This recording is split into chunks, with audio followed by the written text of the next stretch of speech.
लूका रचित सुसमाचार 19वां अध्याय 28 से लेकर 40 पद तक। यरूशलेम में विजय प्रवेश। आइए इस वचनों को सुने। ये बातें कहकर वह यरूशलेम की ओर उनके आगे आगे चला। जब वह जैतून नमक पहाड़ पर बैतफागे और बेतनिया के पास पहुंचा, तो उसने अपने चेलों में से 2 को यह कह के भेजा, सामने के गांव में जाओ और उसमें पहुंचते ही एक गदही का बच्चा जिस पर कभी कोई सवार नहीं हुआ बांधा हुआ तुम्हें मिलेगा। उसे खोल कर ले आओ। यदि कोई तुमसे पूछे कि क्यों खोलते हो, तो यह कह देना कि प्रभु को इसका प्रयोजन है। जो भेजे गए थे उन्होंने जाकर जैसा उसने उनसे कहा था वैसे ही पाया।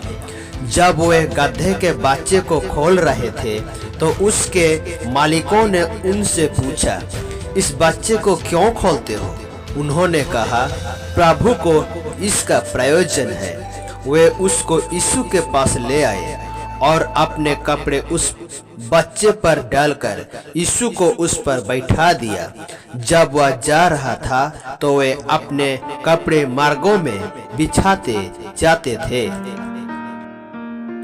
निकट आते जब वह जैतून पहाड़ की ढलान पर पहुंचा, तो चेलों की सारी मंडली उन सब सामर्थ के कामों के कारण जो उन्होंने देखे थे, आनंदित होकर बड़े शब्द से परमेश्वर की स्तुति करने लगी। धन्य है वह राजा जो प्रभु के नाम से आता है। स्वर्ग में शांति और आकाश मंडल में महिमा हो। तब भीड़ में से कुछ फरीसी उससे कहने लगे, हे गुरु, अपने चेलों को डांट। उसने उत्तर दिया, मैं तुमसे कहता हूं, यदि ये चुप रहे तो पत्थर चिल्ला उठेंगे।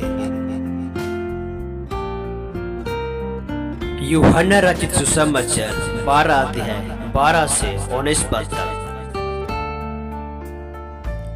दूसरे दिन बहुत से लोगों ने जो पर्व में आए थे यह सुना कि यीशु यरूशलेम में आ रहा है, इसलिए उन्होंने खजूर की डालियां ली और उससे भेंट करने को निकले और पुकारने लगे, होशाना, धन्य इस्राएल का राजा जो प्रभु के नाम से आता है।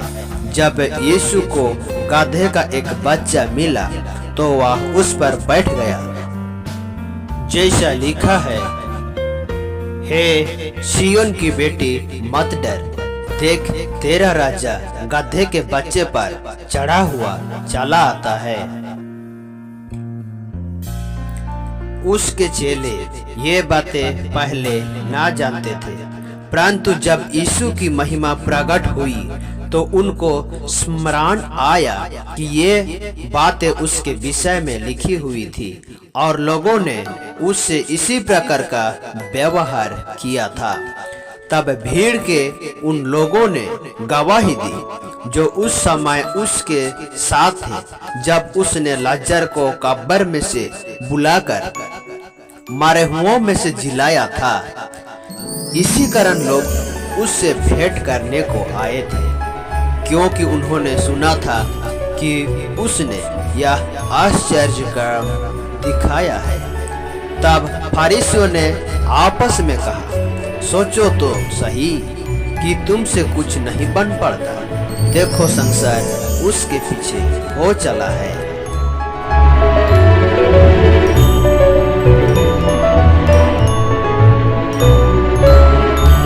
इस वचन के द्वारा प्रभु आप सबों को बहुते के साथ आशीष दे। आमीन। धन्यवाद।